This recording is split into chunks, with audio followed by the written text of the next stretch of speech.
Hello mga ka-idol, ito ang inyong fish vendor. Ka-idol, payo ko lang.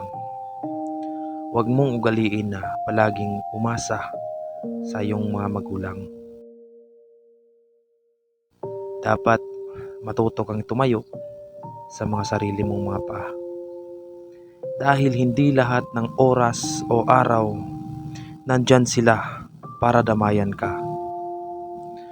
Kaya habang nandyan pa sila, ipakita mo sa kanila na kaya mong tumayo sa mga sarili mong paa para kung sakaling iiwan ka nila, hindi na sila mag-alala pa. Kaya mga ka-idol, habang nandyan pa sila, ibuhos o ibibigay natin lahat ng pagmamahal natin para sa kanila.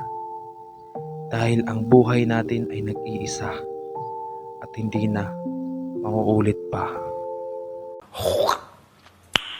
Nice. I know gold is not